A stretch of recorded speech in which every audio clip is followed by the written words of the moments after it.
they sort of falls into the trap or the narrative that anything comes out from China is a threat. Why US can do that? They can bring in Chinese EV cars. Maybe their EV industry could be better.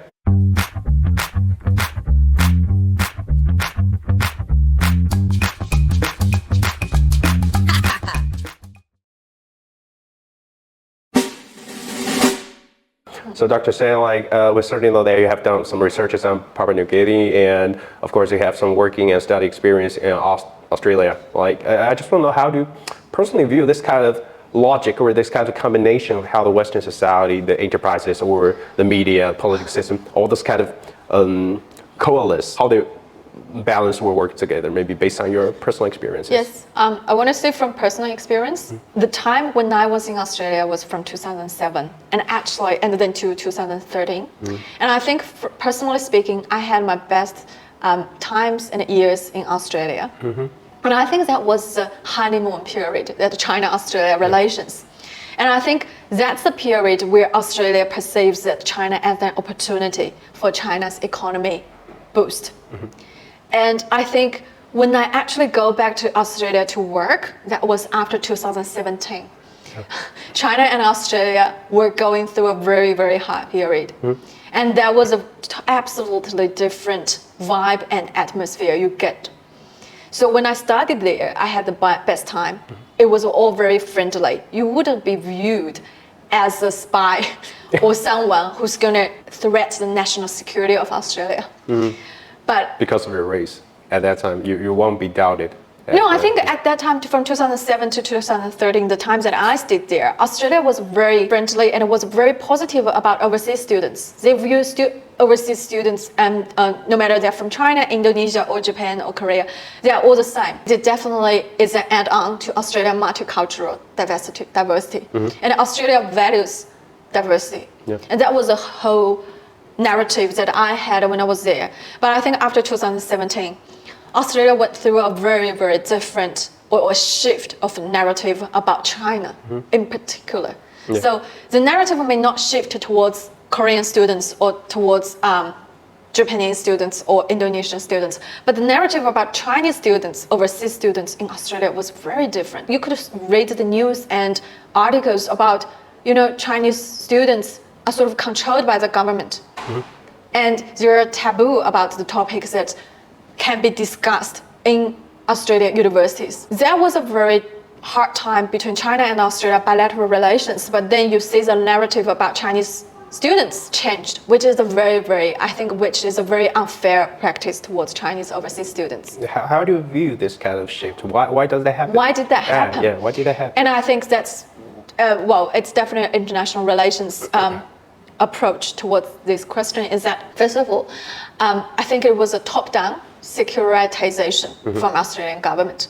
You see that the Turnbull government, Abbott's government, they all had that China is a threat to Australia, especially China is a threat to Australia's national security narrative, start to place in.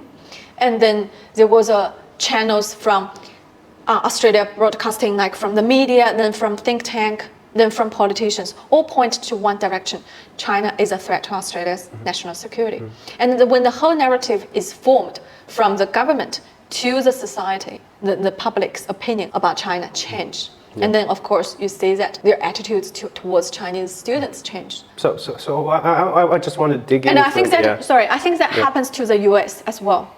Yeah, exactly. I don't know when you were in the States, but 2016. You would experience the hard time. That's the time when Trump came in. Because you definitely had the best time there. You think what essentially, I think, because you asked me why this change happened. I think that's a really complicated question. No, but essentially I'll put it into one sentence, and is that the US and Australia had expectations about China, and they expect China to become one of them. And they realized China has its unique way, and they don't want to do things exactly as they expected. So when the expectation falls apart, they treat China differently. So I want to change my subject to another one that's about the data privacy. I want to bring up the news written by in the South China Morning Post. It says that after Elon Musk's visit to China in April, Elon said that Tesla has already passed data security assessment, and we clearly saw what happened next, that the Tesla Model Y is being allowed in the government's procurement procedure in China. But meanwhile, from the Western side, that we have seen numerous articles or commenting on Chinese car that they have a bad gate, or saying that the cars could be disabled from remote. And also, I had the news right here. That's pretty funny. The Ohio senator said that he posted his concerns requiring the government to ban Chinese EV cars because I have called for that to stop. I want to make sure that people's privacy is protected, which it won't be with all these Chinese vehicles. I want to make sure that our national security is protected, and it won't be if these vehicles come into the country. Or he doesn't want the influx of this kind of internet-connected EV cars that may be capable of collecting some data about U.S. citizens. I said the U.S. is making a fuss about this, but we allow Tesla into, we give them land, we give them people, we give them manufacturer, we give them factories to facilitate Tesla. Maybe at a certain point we saved Tesla from bankruptcy, like maybe in 2016 when Shanghai allowed Tesla into Shanghai, gave them all the benefits.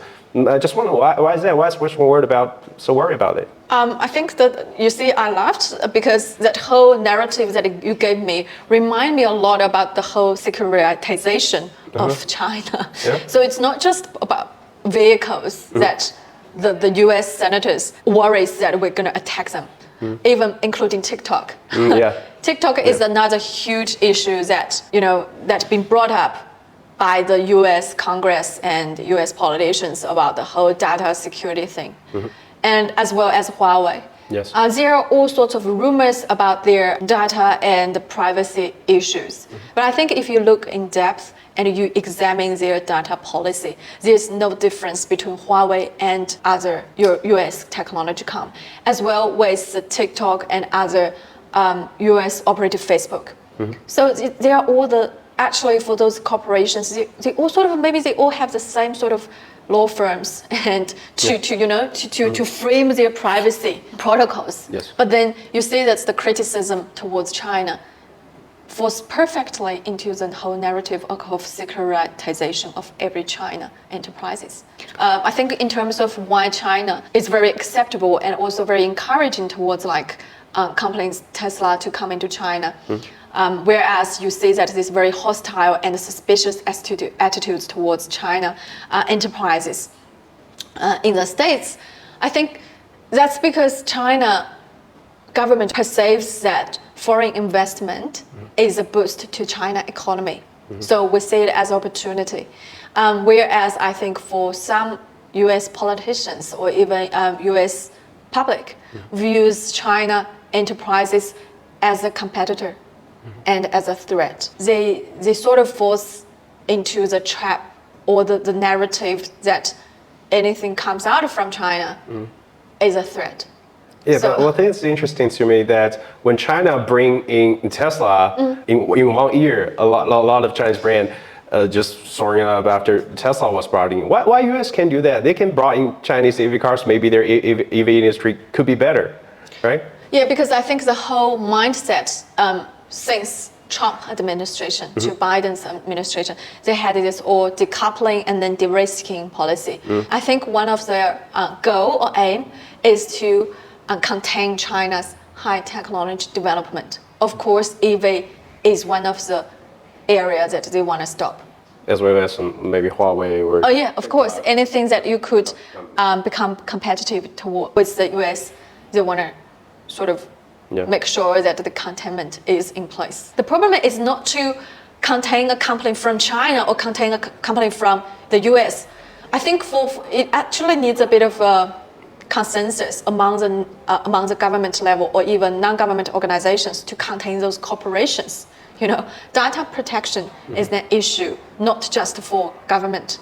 Data protection issue should be against those people who take advantage of the data, but not against the country or against a company from a particular country. Yes, it means that if I'm a foreign industry and I want to do business with you, I certainly obey your laws and I put my data on your soil to prevent from threatening the national security. I think that's a really basic consensus if a company wants to do business overseas. So that reminds me of like every time when we saw the news maybe about TikTok, about DJI, about all the Chinese high-tech companies, when they want to go overseas, the U.S. politicians always use this kind of as an excuse, the data security, the threatening to national securities. Are those things like making up? Like, is that a kind of excuse that the U.S. political systems always work to prevent contain Chinese companies? Of course, they do that a lot, right? Yeah, exactly. I think it's a political correctness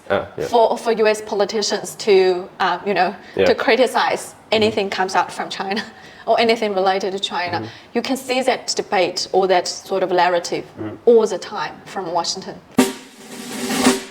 You mentioned about your study experience. How about your working experience? Like, have you been ever overseas with some Chinese companies trying to do business with foreign countries? Well, when I did my research in Papua New Guinea, I had a lot of on-site visits and talks with a lot of the Chinese companies' managing teams.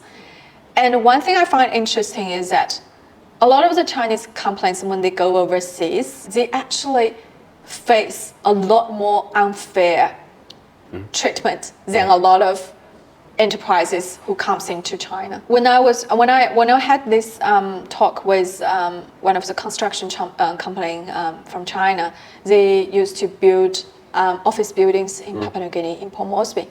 They actually had so many problems with their labor and also with the sort of like the local. They had a lot of obstacles with labor cost, with land issues. Because first of all, with the labor, you could see the criticism from Western media that China companies, when they go overseas, they don't do localization. That means they don't hire local people. Yeah, right? They don't hire local people. They don't source labor from the local market. But is that true? Well, when I talked to the managing team, they told me that they really wanted to have neighbors locally because it's a lot more expensive to bring laborers from China to overseas market because you have to pay for their extra accommodation. And let me guess, that some of the local people, they are not skillful enough exactly to perform that kind of one job, thing right? is their skill, so they might not have the expertise to perform the job. That's one aspect. And with some countries, a very, very big problem they have is about the work ethic. Okay. So they may turn up one day and they might don't turn up the next day. Having some beers or something. Yeah, maybe they wouldn't pick up their phone when they don't show up, and they don't have the sort of work ethic to actually, compliant to all the company rules. So that's one thing that China companies have when they go overseas, and that's why they find it's very hard to source labor locally. But still, they're trying to, because with expertise, a lot of Chinese companies actually start to do this Train from training, people? training schools, and then be sure that they have to equip them with the skills and expertise to be able to perform the job. You have to see it from another perspective, maybe a more comprehensive way to see why they don't source neighbors from locally. Yeah, that's why I want to mention about is that U.S. or Western media always portray China or even the Belt and Road, this kind of national policies. They always criticize it as being a debt trap, or they're trying to exchange the infrastructure for more resources, for more in terms of usage of their exports, their ports or something like that. Well, I think that's one thing. That's a very, very ancient narrative to say that Belt and Road Initiative is a debt trap. But I think there are numerous articles, even from Western think tank, have already cleared or made the argument that it might not be a debt trap. Like, for example, China has been building infrastructure projects, Pacific Islands. We've been doing it mainly through 3 ways. One is no interest borrowing. Loans, right? So that's sort of like an aid. Yeah. And then the second is very low interest lending to the government. Yeah. That's sort of like semi-aid and then semi-investment. But then the third way is we do it like the commercial rate of lending. And there are 3 ways of doing those infrastructure projects in Pacific Islands. Yeah. And most of them are actually required by the local governments, especially with the commercial rate, the Chinese companies building infrastructure projects. And I have to say, the sort of debt that created by China is not higher created by ADB or World Bank. Yeah. And actually the rate from World Bank or ADB is a lot higher than China's. And one thing that for all those lending that China made, we never had a compulsory protocols written in their contract saying that you have to give me 1% of your GDP if you cannot return the money on time. But I have to tell you, with World Bank, that's written in their contract. And you can see compulsory. And it's compulsory. And you have to cut your education spending, or you have to cut your national budget on education or health 1% to return the money to me. Yeah. Personally, I don't think those lending made by Chinese, the AIIB, is worse than those ones made by ADB or World Bank. So I think that's a really good answer. And first of all, I just want to thank you for being here. And I'm so enlightened by today's topic. And I just hope you guys enjoy it. And maybe next time we can talk for more about international topics related to China. Of course. And thank you, Dr. Shen. Thank you so much.